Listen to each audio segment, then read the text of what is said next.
Assured, well, after the last video of Frost Rage, I finally found the best way to beat this map. I figured out that we must raise both our depth and health at the same time, not just defense. And raises movement speed, because this boss can apply a slow debuff dot, so we must be fast. However, it's up to you whether to use health dot rune and speed rune like I do, but it really helps me a lot. Bring food, water, pumpkin porridge, and turtle soup dot because we will solo this boss and takes a long time to do. And don't forget to feed the dragon. Another thing that raises my health and defense a lot dot was also from a 7-star dragon skill and covenant. I saved a lot of breath of the dragon heritage dot and got lucky to get this sets of skills. I recommend you save that for 7-star dragon as well. Aim to get skills that raises health and defense if you want to tank the Frost Rage boss like I do. After unlocking 7-star dragon, a system called Covenant dot will be opened, and it can also raises a lot of health and defense. The good thing is that these stats are stacked with the stat from other dragon Covenant dot, so make sure to raise your dragon to 7 stars soon. Make sure to wear your best necklace to dot with a lot of health in it. The next thing you need is picking the skill dot with burst of speed. We can walk faster while dot being slowed down for a minute, but if you don't have then, it's fine. Other skill I really recommend is a skill from Life Dragon that can raise our health.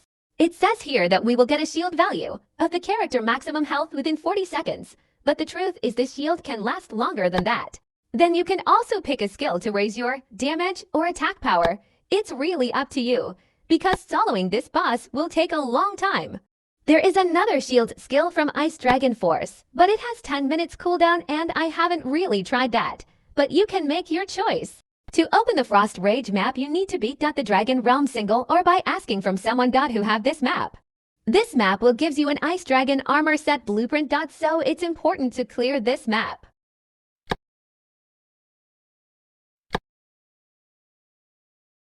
If you want to beat this map, it's important to be attentive to look at this side. The image under your health bar are showing the buff or passive skills that you have. And also the debuff you got. It's possible that you may not realize is when you got debuffed secretly by this boss. There is also a disadvantage when using pumpkin porridge dot. At first pumpkin porridge may be working perfectly, but when you get close to this boss, the pumpkin dot will be useless. You will be debuffed with freezing effect continuously.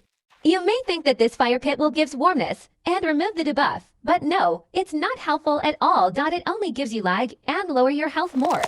The fire pit that burst out fire here are the biggest laggy in this map, so avoid fighting the boss here. Fight him at the entrance instead by luring the boss to there. Lure the boss carefully by walking close till you can see its health bar slightly, then quickly run to the entrance. You can use the burst of speed for that if you are slow, then carefully stop at the entrance, but then avoid its attack and start getting close to attack with a melee weapon. For the melee weapon, I highly recommend using single-handed weapon with good attack speed, because this boss also have a high attack speed. After that, all you need to do is running in a small circle to avoid all of its attack while attacking his back. Now you may be wondering, what is this number that I showed to you? The boss have 3 skill. One of them is a skill that gives the second biggest lag whenever this boss used this move. This skill killed me the most because the boss is buffing himself to not be frozen and make us lag. The way to avoid that lag is just by waiting a bit until the animation is done, then quickly run again in circle to avoid attack. The boss will be using this skill for 2 times or more. B for using another skill that look like a red line. So in total the boss have 3 skill. The yellow fan attack that can be avoided by running in small circle, the buff skill that gives lag, and the red line attack. When attacking this boss between the boss attack, you can attack until 3 times behind the back with a fast single-handed weapon. But after the boss used the buff skill more than 2 times, that means that it will release the red line attack soon. So after the second times he used that buff skill, you must focus to avoid the red line attack. See, this attack is very fast, but we can anticipate it by counting every time he does the buff skill move. After the red line attack is done, we start counting again. What matter is that you have to be focused and attentive. Earlier I also said that we must be attentive to the buff and debuff we got under the health bar. By the time we challenge this boss from getting closer, it will inflict us with a slow debuff automatically. Remember this image. This debuff can be stacked to 5 times. You will feel much slower the more it's stacked over time. This is also the reason why bringing it here and running in small circle dot is the best strategy to beat this boss, since you only need to move dot in small movements while reducing lag to avoid all attacks. However, once it's stacked to 4 to 5 times, it will be dangerous dot to continue because we will be slowed down to the point dot where we cannot run anymore. This debuff also cannot be removed even if you are warm dot, it just automatically stacked the longer you wasted time fighting this boss. There is a way that I can think of to avoid death while having this slow debuff. 1. You must kill the boss as fast as possible before the tank gets slowed down to 5 stacks. 2. Leave the map then come back to remove the debuff. You can also remove this debuff by dying, but I will not recommend that. That is why leaving the map then coming back to here was the best option to remove this buff. When the buff is already stacked and you feel your movement is slowed down by a lot, click this button to leave as fast as you can. If you manage to click it soon between the attacks, your character will not die. You just need to move your right hand thumb quickly to click this button. Now usually I will tell you to re-log in to avoid being killed after entering the map again. But for this map there is a way to reset the boss to avoid being killed after entering back. That is by switching sides to single map then switch back again to multi-map. Sometimes when I am not doing this, the boss killed me right away at the entrance. That's why I share this trick to you to avoid that. After entering the map again, the boss will chase us from afar. But don't worry, we will have time to avoid the attack and leave again.